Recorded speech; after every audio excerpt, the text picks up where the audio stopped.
First question, how's your body feeling after the day off or the game off? And then secondly, how was your first game with Norman? I feel pretty good. I think the 2 days that I had really helped. I felt good moving around out there, better than I felt probably in the last 7 or 8 games. Since we played Dallas the second time, I think it was the second time, where I took the first knee. I felt as good as I have in that, whatever that stretch of game was. I got hit in my hand against New Orleans, I think the second game. So I've been dealing with that too. Just shooting the ball and stuff like that. But other than that, I thought I moved pretty good. I felt pretty good. My energy was good. My win was good, and we got another win. So. And then how did you feel your first night playing with Norman went? I thought it went well. I think the way I play the game, I think it allows things to flow easy, even if we get a new guy in. Passing the ball ahead to him, looking for him in transition in the half court, just making the right reads and, keeping my eyes open to see where the opportunities are when the help comes.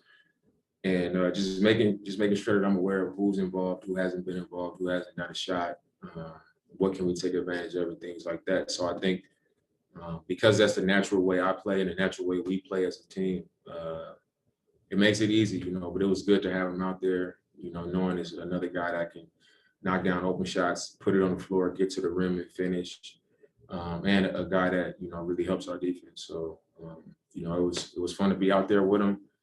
I felt like we felt like a really good defensive team in that third quarter when we were all out there communicating and talking things out. So we excited to have him. Next question's coming from Dwight James with NBC Sports Northwest.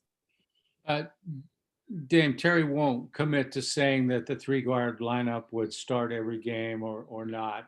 But I'm curious, do you feel different when that group starts? I mean, you're losing some size up front and Derrick is active and all that. But what does it give you with the 3-guard starting out a game?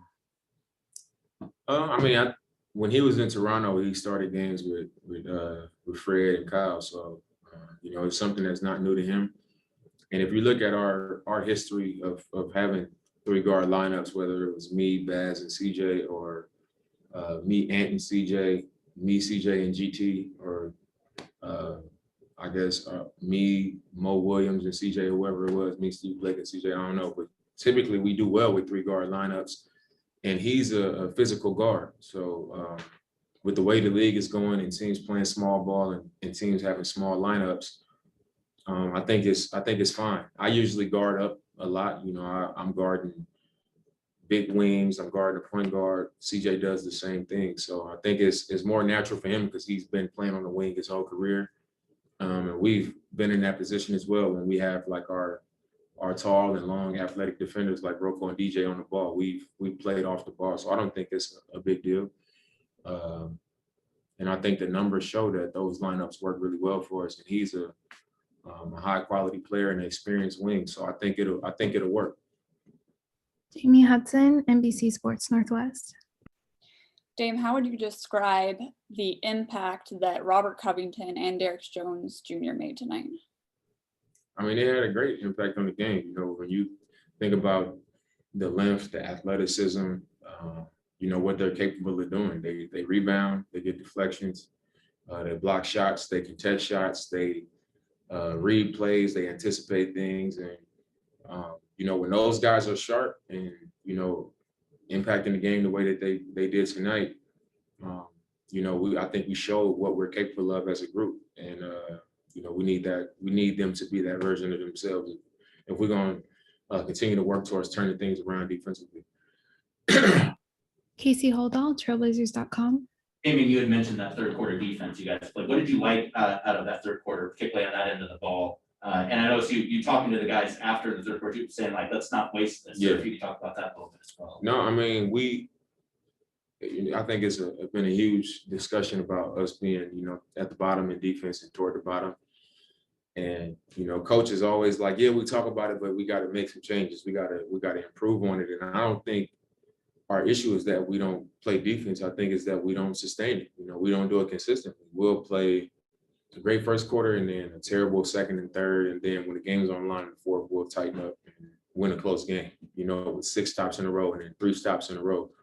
It's a matter of being able to sustain a certain level. And, you know, that's the best team's doing. We just haven't been able to do it. But I think in that third quarter, it was huge because it wasn't like we were just out there making a bunch of shots. The offense was flowing easy for us. You know, usually that's when we have our best defensive efforts, when the offense is going well, and then we have more energy, more bounce about us on the defensive end. But tonight it was like, all right, we gave up 40 in the first quarter. Second quarter was a little bit better. We got to pick it up defensively. And we just committed to that end of the floor. You know, it wasn't a special effort on offense. It was what we did defensively. And because of how the game turned, because of what we did defensively, I was just encouraging the team, like, we don't got to do nothing special. We just got to stay solid, keep communicating, keep being physical, and, you know, take the challenge. 12 more minutes, we win another game. And that's all my message was. You know, we show what we're capable of, but now we got to sustain that level. You know, we got to show that we can hold that level of focus for longer than a quarter or half of a quarter. So that was it. Last questions coming from Aaron Fentress with the Oregonian. At the beginning of the season, because of the lack of training camp and you had new players, Covington and Jones, you guys talked about being better later in the season than you were in the beginning, but then you lost CJ and Nurk, and now you just made a trade. So it's almost like you're starting over in a way right now. How long do you think it'll take to get this crew together on the same page to be flowing 100%? Well, I think it, like you said, at the beginning of the season, it's different because you got so many new guys that are playing a significant role. And you got to find your way. You got to figure it out. They got to learn us. We got to learn them. And then early in the season, we lose CJ, we lose Nurk. You know, Zach is out for a long period of time. And then we make a trade at the deadline and lose 2 guys. And I think the positive thing is that we're you know, Nurk and CJ coming back as 2 guys that have been here for years, and they know what we do. You know, they know our way. It's just a matter of them getting their bodies back into it. But I think they'll get back into it easy. And then us, you know, keeping Norm up to speed and, you know, letting him kind of grow into what we do and understand what we do. But because of, you know, how we had to play and what we had to do to continue to win while CJ and Nurk was hurt, I think everybody else got more comfortable and everybody else found their way because it was needed for us to be able to win games. So I think once they jump back in and they get back, you know, physically feeling right, and their wind is right, and they get comfortable out there, and then Norm gets comfortable out there, that's when I think it'll be faster, and I think we'll be a better team because of it.